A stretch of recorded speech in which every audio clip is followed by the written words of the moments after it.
Isa pong maluwalhati at magandang araw sa inyong lahat. Ako po ang inyong lingkod ng bayan, Salvador Panelo. Noong nakaraang linggo ay nagbigay ng proklamasyon bilang 944 ang Pangulong Rodrigo Roa Duterte upang ideklara ang araw na ito bilang isang regular holiday sa buong bansa upang madala natin ang mahalagang araw na tinatawag nilang Eid al-Fitr or the Feast of Ramadan. So, we're joining the President in hoping and praying that peace, mercy, and the blessings of Allah will be upon our Muslim Filipino brothers and sisters all over the world. Lalong-lalo na po na ngayong araw na ito, ang pagkakaalam natin ito, ang huling araw ng kanilang fasting. Isang buwan silang nag-fast at nagbigay ng mga kung ano-ano pang mga Muslim rituals. Despite our country is facing difficulties na dala ng ating pandemya, we hope that this occasion ay maging isang magandang oportunidad upang banal na mabigyan ng dapat ng pagpapahalaga sa kanilang piyesta ng Ramadan, habang ang mga kapatid nating Muslim ay nasa mabuting kalusugan at kaligtasan dito sa ating hinaharap na pandemya. Meron po tayong nabasang magandang balita. And we would like to share to you this news. Alam niyo, pag nakakarinig po tayo ng mga kababayan nating Pilipino na nagbibigay ng mga donasyon, nakakataba po ng puso, sapagkat ito ay nagpapakita lamang na tayong mga naririto sa bansang Pilipinas ay nagkakaisa at nagkakapit-bisig upang tayong lahat ay magkaroon ng pambansang pagkakaisa na labanan hindi lamang ang pandemyang ito, kung hindi upang tayong lahat ay magtulungan.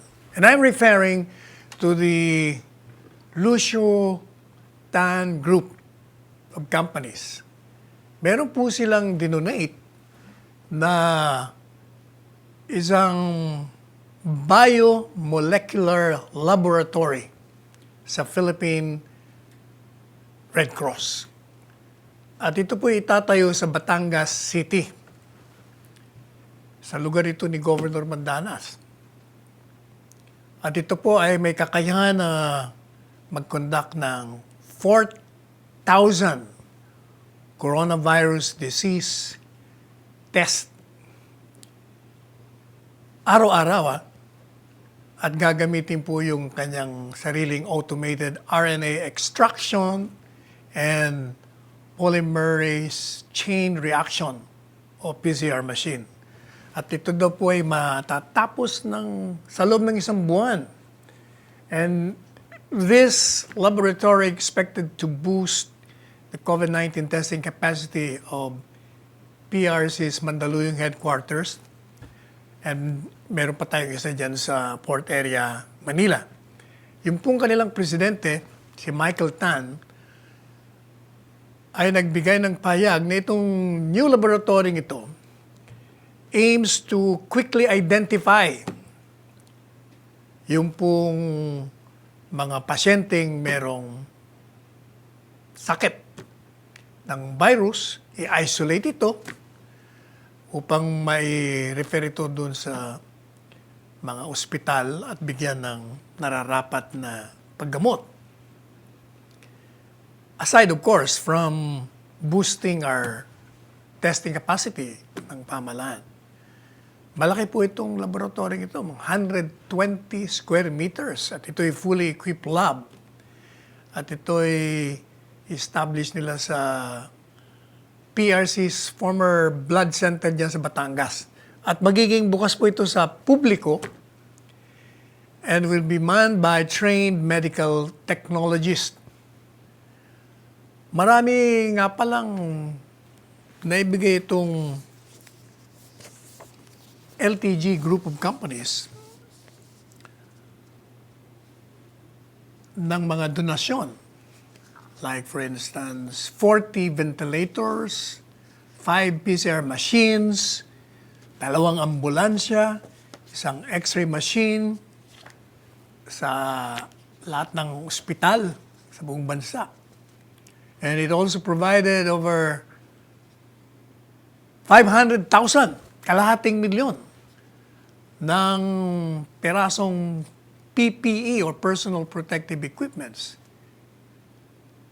Kalahating milyon din ng litro ng ethyl alcohol, 101 thermal thermometers, 4 thermal scanners, and more than 150,000 liters of drinking water, plus food packs for medical and security frontliners.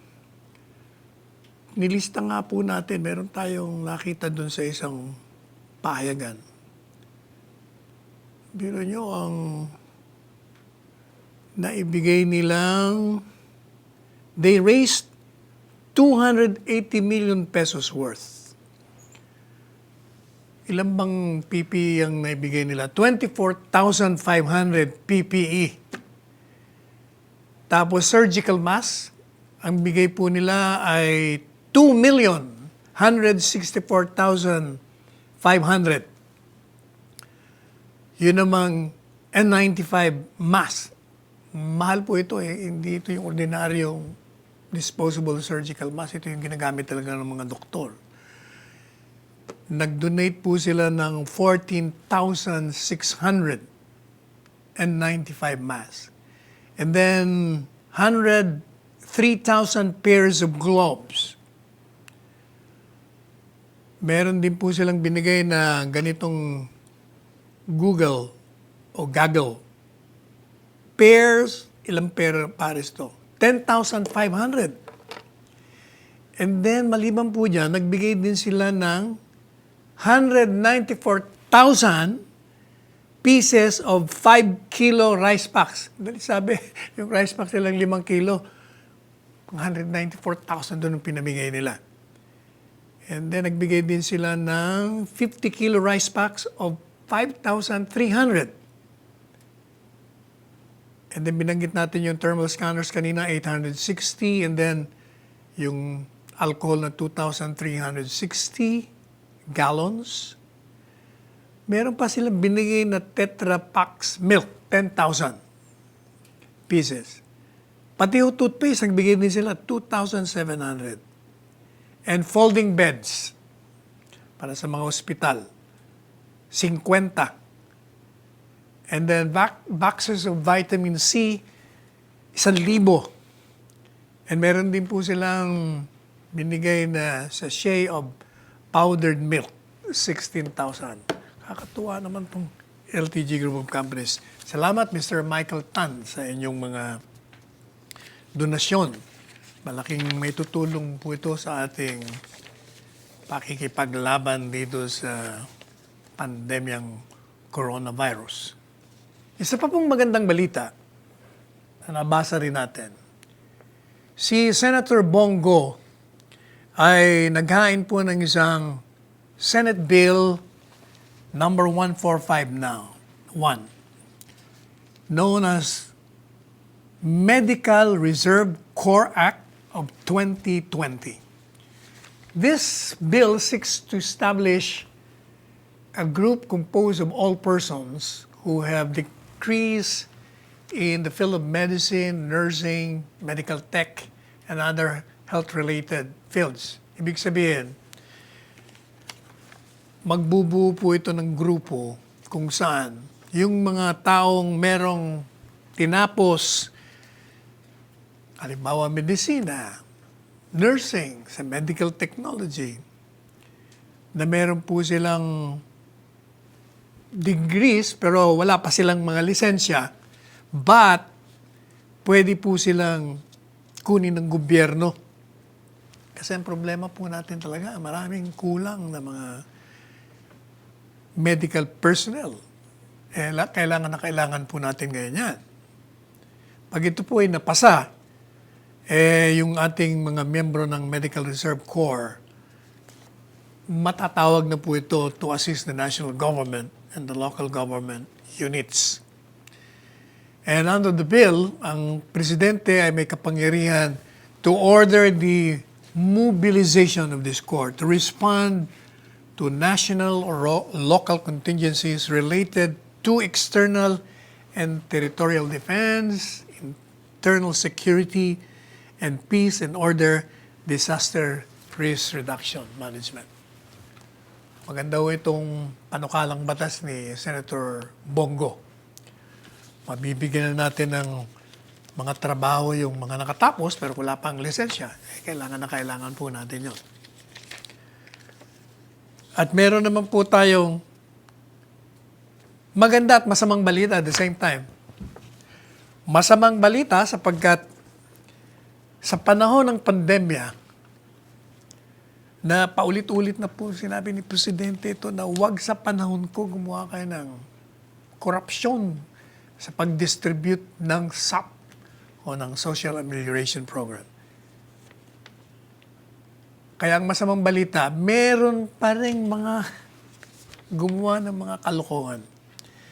And sa ngayon dito sa nabasa natin kanina sa Philippine Star, at least 405 local government officials are accused of corruption in the distribution of emergency cash subsidy under the national government's program on social amelioration. Biro nyo, 405? Napakalaki nito. Ano ang magandang balita? Magandang balita, ididimanda natin sila para hindi ito pamarisan. At ang CADG, o ang Police Criminal Investigation and Detective Group, kahapon, sinabi nila na meron na pong mga hinanda na demanda para dito sa mga taong ito. Ang ginawa ho yata ng mga taong ito sinama nila yung mga kamag-anak nila, yung mga hindi naman qualified na recipients sa listahan ng mga beneficiaries. And pinaghati-hati nila yung cash doon sa mga hindi naman kasama sa listahan. At ang CIDG po ay continuously monitoring itong distribution ng SAP. So far, 74 have been filed in court. At yung isa naman ay na-endorse na sa DILG and the rest are still under investigation. Let's pause for a break. We'll be back.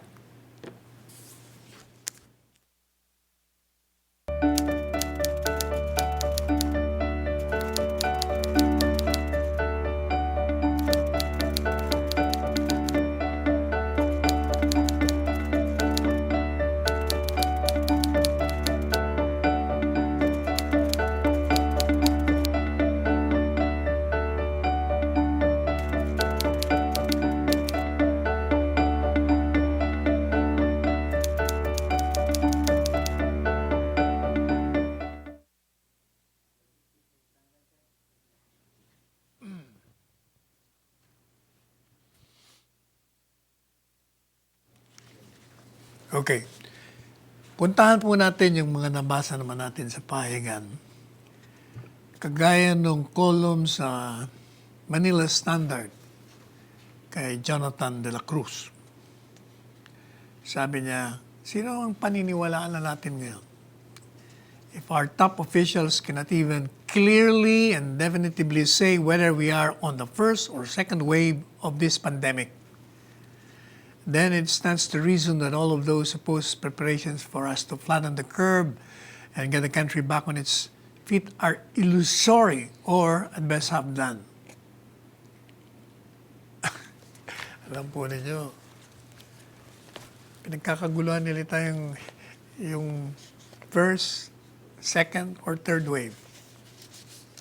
Dahil may nabanggit si Secretary Duque na nasa third wave na taon tayo. Tapos lang ng second wave. Actually, tinitingnan natin ang ibig sabihin ni Secretary Duque, nagkaroon ng lull. Yung una kasing 3 positive COVID cases, yung 3 dayuhan. After that, ilang araw wala. Tapos biglang pumasok yung marami.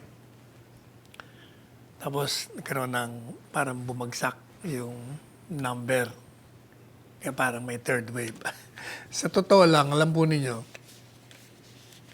regardless, kaya may first wave, second wave, third wave, nandiyan pa rin ang COVID. Yun ang mahalaga po doon.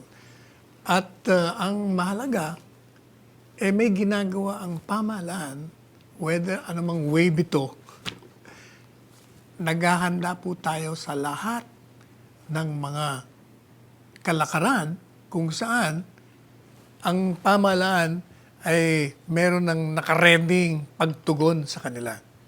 And gaya nga po nung naririnig na natin, marami na tayong itinatayong mga testing centers. At marami na pong nagbibigay ng mga testing kits. That reminds me, pinagkakaguluhan na naman nila, pinag-aawayan naman, yun namang rapid testing. Sapagkat itong pribadong sektor, sa pangunguna ni Joey Concepcion, pinapanukala nila na magkaroon ng mga rapid testing kits yung gagamitin. Yung bang madidetermine nyo yung kung meron kayong antibodies na na-develop sa katawan. Ang ayaw naman ng mga doktor sapagkat sabi niya, hindi naman tayo nakakasiguro dyan. Baka mamaya mga false negative pa yan. So nagkaroon ng prakaso doon. Nag-apologize na nga si Joey Concepcion dahil meron yata siyang nasabing medyo masakit na hindi ka tanggap-tanggap sa mga doktor. Pero alam po ninyo, siguro naman yung kila Joey Concepcion kesa wala. Kasi kung we will limit ourselves doon sa PRC na matagal, meanwhile, alam mo, mas maganda yung wala o meron. O kahit na, paano, after all, pag tinest ka naman doon sa rapid testing, i-validate naman yan malalaman mo rin kung totoo nga o hindi. Kaya, palagay po natin, itong kaibigan natin si Jonathan De La Cruz, masyado kang hot. Kaya first wave, second wave, third wave, pareho pa rin yan na meron tayong COVID. Ang mahalaga, ready ba tayo? Yun nga ang ginagawa ng gobyerno pinaghahandaan natin. Kaya yung kaninang binanggit natin na merong bagong laboratoryong itatayo sa Batangas, so yun, makakatulong yun. Marami na po tayong tinatayo, di ba? Sabi ni P.S. Roque, ang target natin, 32,000 test sa isang araw. Hopefully, marireach po natin yung goal na yun. Upang malaman na natin kung sino yung mga delikadong may sakit at may layo natin dun sa mga hindi pa nangahawaan. Kaya nga po nagkaroon tayo ng tinatawag na modified lockdown. Pinababalik na natin yung mga ibang establishmento, mga factory, kahit nakalahati lamang yung workforce, para masimulan na natin uli yung ekonomiya natin. Sapagkat talagang pinaluhod tayo nitong COVID-19. Hindi lamang tayo, buong mundo. Ito naman nung isang, hindi ko alam kung kolumnista ito o si Mr. Agrario. Ano sabi niya naman, no one expects this regime to perform miracles. And for that matter, no government can perform miracles, Mr. Agrario. What we do expect, regardless of political leaning, is for frontliners, especially medical practitioners, to be tested more aggressively, for patients under monitoring and under investigation is to be traced and likewise tested, and for testing to be readily available as need of the public arises.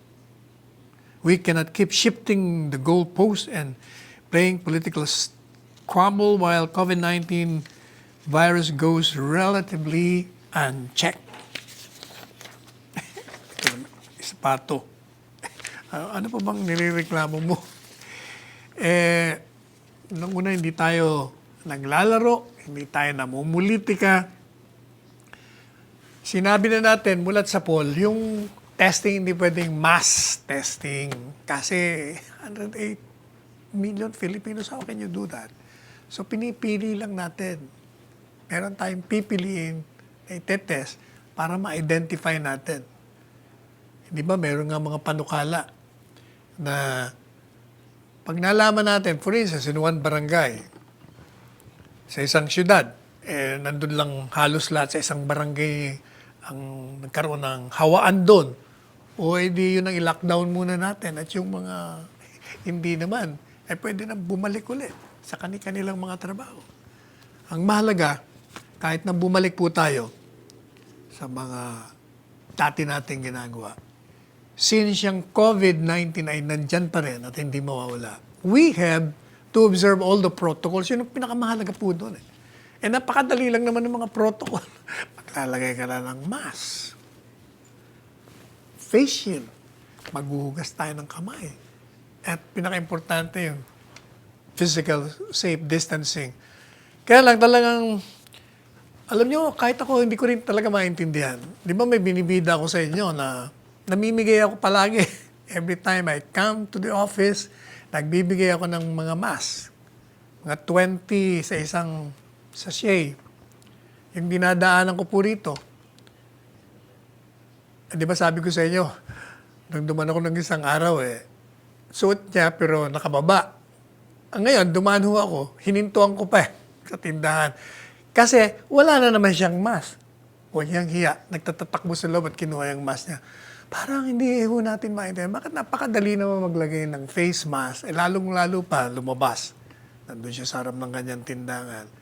Yung isa rin binigyan ko din, kalahati lang ang nagsuot. Parang every time ako dumaraan ganun, hihinto ako, sabihin, nasaan na naman yung mask? Karanin niya. Parang hindi nila ma-realize na napaka-selan, mapanganib kung wala tayong face mask. Yun nga ang purpose nun para hindi tayo mahawa o kung meron man tayong sakit nun, hindi rin tayo mahahawa. Yung buti yung physical distancing, gaya ng sinabi ko sa inyo, napapansin ko sa mga malls ngayon, talagang they're observing. Pero sa mga naglalakad sa kalsada, yung mga couples, hindi pa rin, holding hands pa nga Mukhang hindi pa rin na-observe yun. Although nakamask naman sila. Ay, nako. Tingnan naman natin itong iba. Malaya Business Insight. Ito, yung dating nakapagsalita ni Presidente, meron naman sinasabi si Abigail. Sabi niya, if there's one thing we've come to expect from government in the past week, it's the fact it has succeeded magnificently in confusing the public. Nililito raw ng pamahalaan ng gobyerno. Baka naman ikaw lang, Abigail, ang lito. Hindi ka kasi nakikinig siguro. Hindi ka nanonood kay P.S. Roque sa kanyang daily briefing. Hindi ka nakikinig dun sa pag nagsasalita si Chief Implementer Secretary Calves, narinig ko siya noong isang araw, klarong-klaro naman, mahaba yung kanyang mga nire-report. Hindi ka rin siguro nakikinig ng Presidente Duterte. Ang problema kasi sa inyo, kayong mga naupunan dati sa gobyerno, palibasa, kulang na kulang yung mga pinagagagawa nyo noon. Tinitingnan nyo yung pamahalaan ngayon, nakakala nyo, yung ginagawa nyo noon na wala kayong ginagawa, yun din ang ginagawa. Na maling-mali naman. Sapagkat nakikita naman po natin kung paano tumutugon ang pamahalaan sa ginawang lockdown. God knows how many Filipinos would have perished kung hindi nag-lockdown si Presidente. Hindi ba napupuri nga po tayo ng ibang organisasyon sa labas ng mundo? Pati World Bank, kahit yung World Health Organization, marami talaga tayong nailigtas. Can you imagine kung hindi tayo nag-lockdown? O meron namang isa rito. Ano ko, isa pa ito, mahilig din to. Si Federico Pascual Jr. Mass testing naman ang binabanggit niya. Mass testing is not just the accumulation of names and numbers to achieve desired mass. Kung bisa, kakapagod na rin sagutin itong mga ito. Paulit-ulit na lang itong mga ito. Makinig na lang kasi kayo. Huwag niyong pangunahan yung mga eksperto dito. Sapagkat yung IATF, and contrary to what the Manila Times editorial said, and by the way, I called up the publisher, Mr. Dante Ang. Sabi ko kay Mr. Dante Ang, Mr. Ang, sino ba yung nagsusulat ng mga editorial ninyo? Sabi sa akin ni Mr. Dante Ang, sabi niya, paiba-iba kasi yun eh. Sabi niya, bakit? Abek, biro niyo kako yung editorial nung isang araw eh. Tinutuligsan niya ang IATF, yung policy making body. Bakit daw wala doon yung mga economic experts? Wala din daw doon yung mga scientists, mga ekspertong mga doktor. Eh sabi ko, hindi niya alam eh. 11 oras nga kami nag-meet doon dahil nakikinig kami doon sa mga experts, nagpipresent ng kanya-kanya. And also, kako yung IATF, nandun lahat ang halos ang miyembro ng kabinete. Lahat ng economic managers nandun. Yung Secretary of National Defense, DILG Secretary, Secretary of Health, Secretary of Finance, Secretary of Justice, pati yung national budget, nandun. Kumpleto nga po eh. Kaya hindi nyo masasabi na yung mga nandun, akala nyo siguro kikwentuhan lang kami doon. Kaya sabi ko nga doon sa editorial ikaw kaya maupo rito para malaman mo anong ginagawa namin. Anyway, let's again have a pause for a break.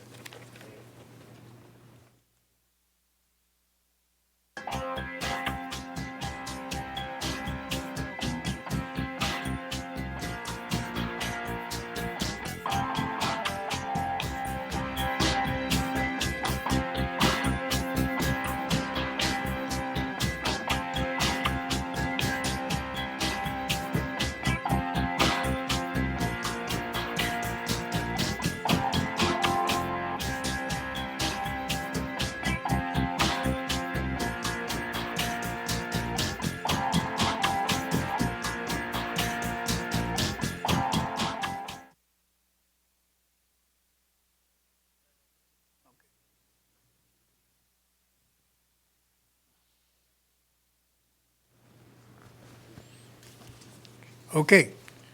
Punta naman, ito. Ako, bumabalik na naman dito sa kaso ng double standard po daw. Sabi nitong Mr. Kayabyab, Mark Jason, Meron kasing nahuli na isang mangingisda daw, si Mang Dodong, na naditini ng 12 araw sapagkat nag-violate ng Enhanced Community Quarantine Rule. Pero daw, itong si General Debold Sinas, nag-violate din, pero hindi kinulong.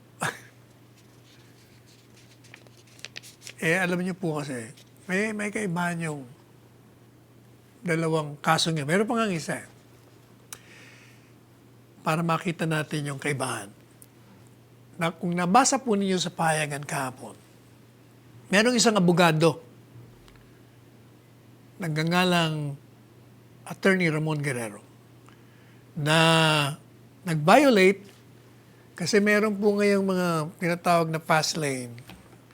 Kung ikaw'y qualified, kung importante yung lakad mo, frontliner ka, o doktor ka, whatever, pwede ka doon para mabilis. Hindi ka na dadaan sa matagalang pag-check. Dumaan po siya doon, so hinihingan siya ng pass. Sa halip na ipakita niya, wala nga siyang lisensyang pinakita, tinakasan niya. Di hinabol siya. Dahil sabi, hinuli siya. Kinasuhan siya. Yun naman pong Kimang Dodong, wala rin siyang pass at nasa labas siya. Madalit sabi, yun ang tinatawag namin sa batas, nahuli ka in flagrante delicto. Kung baga, huli ka sa aksyon na lumalabag ka sa batas.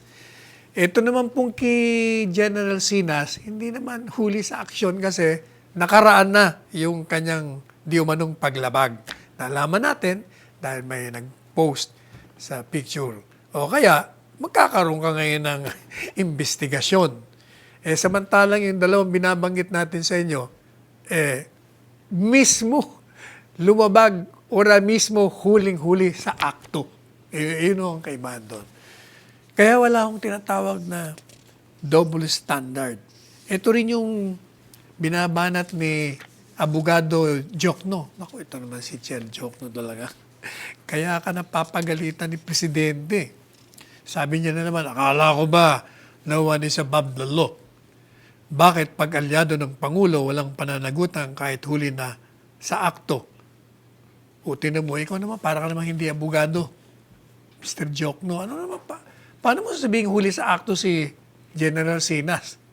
Nakaraan na nga yung kanyang selebrasyon nung malaman natin sa akto ba yun? Kaya mali yung okay lang yung mag-criticize. But be factual. Yun din po ang sinasabi ng Gabriela. Pareho sinasabi na, ito yung mga kaliwa mga leftist.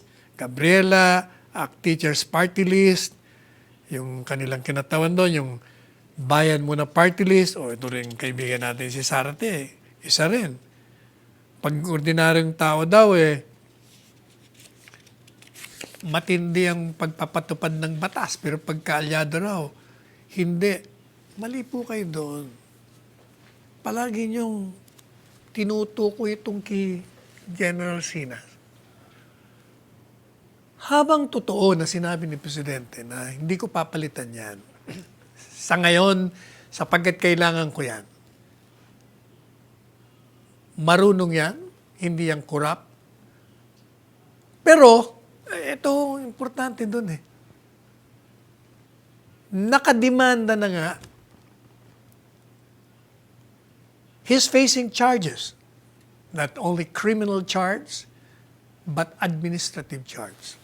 O paano mo sasabihin may double standard? Di sana hindi nakademanda yon. Nakademanda nga ako Ano pa sabi ni Presidente? He will remain there until further orders. Nung ibig hanggat wala pa akong sinasabi, nandyan siya. Pero, open ang Presidente. Ibig sabihin, kung nakita sa investigasyon na talagang lantarang lumabag, pwede ba kay Presidente yun? Kaya naman parang hindi niya naman kilala si Presidente kay mga kritiko. Ang sabihin nyo, Hindi kayo makapaniwala na meron tayong ganitong presidente. Kasi yung mga nakaraan natin, hindi ganito. Kaya parang you cannot believe na merong isang presidente na may political will na walang pinipili, walang sinisino-sino. Nakita nyo, may tinanggal na naman. USEC ba yun? Yung sa Office of Civil Defense? Oh. For loss of trust and confidence. Anong ibig sabihin nun? Meron siyang ginawang isang bagay na nawala ang pagtitiwala ng Pangulo. Kaya, huwag po niyong sabihin na double standard. Ito rin Rappler, yun din ang sinasabi. In the face of impunity and double standard, para pareho sila. Power in this country exempts you from the lockdown. Of course not. Paano mo sasabihin yan? Lahat nga tayo, naka-lockdown eh. Alam po ninyo, lahat tayo apektado. Walang hindi apektado po rito. Mayaman ka, mahirap, makapangyarihan ka, para pareho tayo. Everyone has been affected by this. No one has been exempted. Lahat tayo ay tinamaan. Kaya, sa halip siguro na punahin nyo yung bagay-bagay na wala namang katotohanan, magtulungan na lang tayo kasi yun ang pinakamaganda po natin gagawin eh. Sinasabi ng Rappler eh, yun na namang sundalo, yung Kiragos. Hindi ba inimbestigahan din yun? Nakademanda na nga yung pulis doon. So bakit ba pinupunto nyo na hindi pantay ang pagtingin ng batas sa pagpapatupad? Pareho rin yung nangyayari sa ABS-CBN.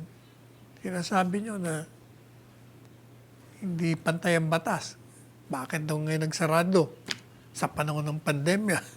Ang batas nga po hindi namimili ng oras ng pagpapatupad. Yun naman sa ABS-CBN, kaya na sinabi natin, wala man ang nagpasarado doon, kundi yung batas mismo.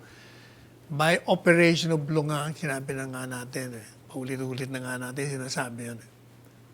Kahit na gusto natin, kahit na sinong tao may gusto, na ituloy mo yan, since yung prangkisa mo, nag-expire na, paano ka nga tutuloy? Kongreso ang talagang maaaring magbigay ng prangkisa. Ano pa itong nabasa natin? Jose Bayani Bailon. Ganun din eh. Kay General Sinas, parang wala nang katapusan tong puro kaugnay dito. Itong si Ian Macabenta naman. Nauna sa atin to sa UP. The world's longest lockdown. Amid the ongoing coronavirus pandemic, the Philippines has unwittingly ensconced itself in the record books as having imposed the longest lockdown in the world. Ano naman kung longest lockdown naman tayo, yan. Nakita mo naman ang resulta.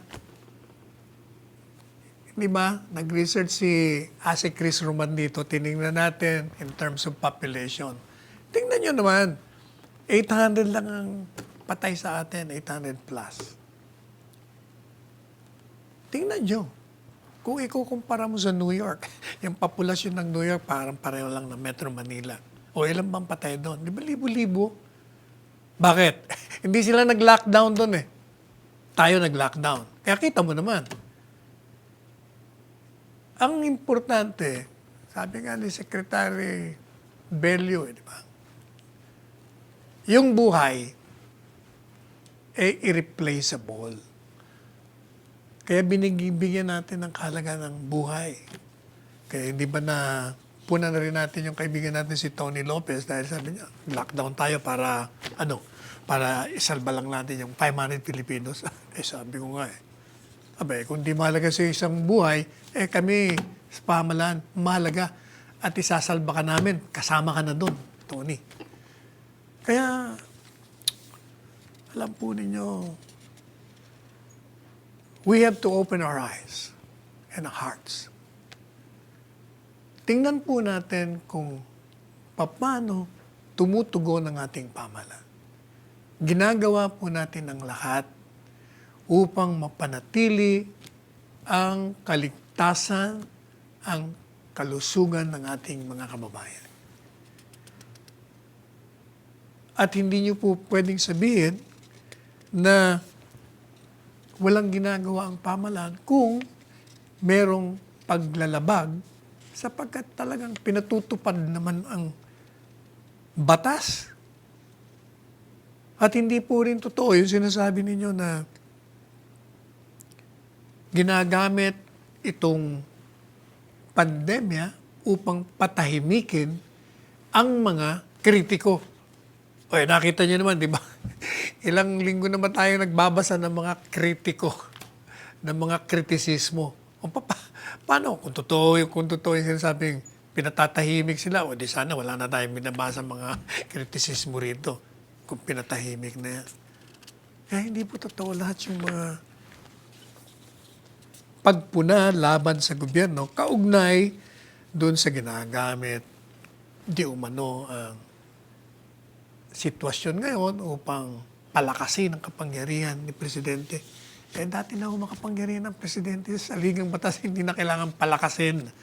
Ang kailangan ay gamitin niya ang kapangyarihan upang ipatupad niya ang mandato sa kanya ng batas. Ano po ba ang mandato? Simple-simple lang naman po sinasabi ng batas.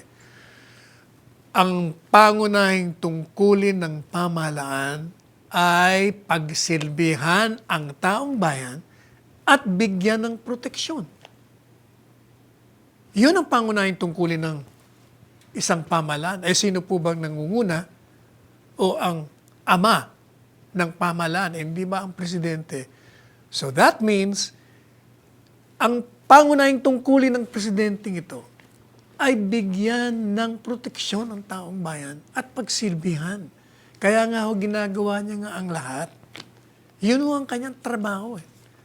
So whether we like it or not, if the law says this, then the law must be enforced. Hindi po pwedeng mamimili ang presidente. Huwag yung palaging inuulit niyo yung gusto niyo tanggalin yung isang general. Hindi naman Kailangan kasi meron tayong tinatawag na due process of law. Ano ang ibig sabihin ng due process? It hears before it condemns. Pakinggan muna natin. Kaya nga dinimanda O di pag napatunayan natin, o di kung anong sinasabi ng batas, di rin patutupad ni Presidente. Until such time, wag tayo maghatol. Hayaan muna natin magtiwala tayo kay Presidente. Dahil mulat sa pool naman itong Presidente ito, pinakita niya naman sa atin. Nakita naman natin kung paano magpatupad ng batas. Walang kaibigan dito. Walang kamag-anak. Hindi ba sinabi niya sa atin, napakasakit sa akin ang magtanggal ng kaibigan. Ang tumulong sa akin mulat sa pool, sa kampanya. Pero sinabi ko naman sa kanila, noon pa, ako po ang buhay na saksi. Nung nakikita na mananalo si Presidente, nung nagmi-meeting siya ng mga potential cabinet members, di ba? Ewan ko kung sa programang ito ko sinabi. Nag-meeting yung mga naka-meeting niya, mga potential cabinet members, and karamihan nga doon, yun nga na point. Nung matapos yung meeting, ngayon tayo kasi 2:00 na madaling araw Biglang, sabi ni Presidente, teka muna, balik muna kayo sandali. Maupo uli kayo. May nakalimutan akong sabihin. Ano sabi niya? Nakalimutan ko sabihin sa inyo na kung kayo maupo na bilang mga miyembro ng kabinete at lumihis kayo dun sa panukatan ko na walang korupsyon. PI, sabi niya, magpatawaran tayo. Papatayin ko kayo. Siyempre, shock lahat. Of course, ang ibig niya sabihin ng papatayin, tatanggalin ka sa pwesto. Hindi naman yung literal na he will kill. But ganun ang presidente. Kung baga meron na siyang warning ever since. Huwag. Not during my watch. Huwag sa panahon ko. Kaya pag nagtatanggal po si presidente ng isang kakilala, kaibigan o kamag-anak, talagang nagdurugo ang puso ng presidente. Bakit siyempre, kahit anong sabihin nyo, tao rin to na tumulong sa kanya, halos magpakamatay din sa kampanya. Sabi nga, yung pala, kaya mo naman pala ginagawa yun para pag nakaupo ka, mga abuso ka naman. O kaya, bilang tungkulin niya na pangalagaan ang kaba ng bayan, bigyan ng proteksyon ang taong bayan, he has to do it. He has to fire people. He has to enforce the law. Kaya kita niyo naman, kahit na yung mga powerful dito sa ating bansa, siya lang ang talagang lumaban. Sapagkat alam niyo naman ng ating kultura dito sa ating bansa, hindi po ba? Yung mga politiko, ng mga nakaupo, ng mga nakaraan, lahat yan, nagde-defer sa mga mayayaman, sa mga higanting business tycoons. Sapagkat, pagdating sa halalan, kailangan nila ito. Ito yung mga bibigay ng mga campaign funds. Kung mga nag-i-invest sila. Kaya pagdating ng panahon, siyempre, maniningil. Yun ang ayaw ng presidente. Kaya hindi po ba, yun nga naging problema ng presidente nung siya tumakbo. Ayaw niyang tumanggap ng donasyon sa mga business tycoon. Sapagkat alam niya, darating ang panahon, maniningil itong mga ito. Kaya nga, dahil dun sa kawalan ng kanyang pera, mismong taong bayan na, yung mga gusto sa kanya, on their own, ang gumawa ng mga campaign materials niya. Nagbigay ng mga donasyon. Ang iba, gumawa ng kanilang mga campaign materials, paggawa ng mga t-shirts, kung ano-ano na lang, para lang mailathala ang kandidatura ni Presidente. Kaya, wala siyang utang na loob.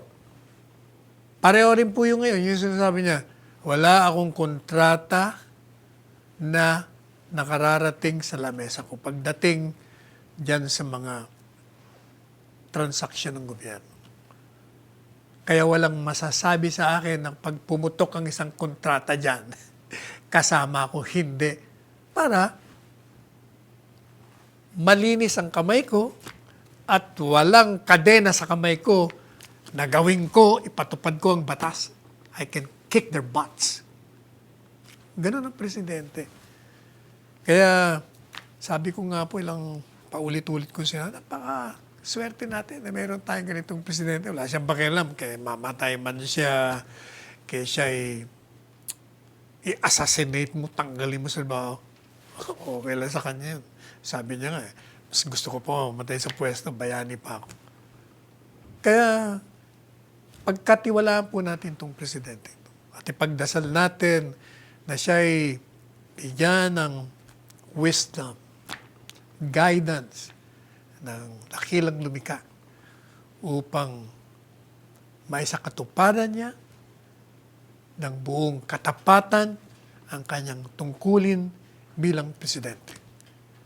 At sa ating pong pagtatapos, uulitin na naman natin, stay at home, kung wala rin lang kayong mahalagang gagawin, sa bahay muna tayo. At kung lalabas naman kayo, wear your face mask, observe physical, safe distancing, and always wash your hands frequently. Ako po ang inyong lingkod, Salvador Panelo, lingkod ng bayan, nagsasabing magandang araw po sa inyong lahat.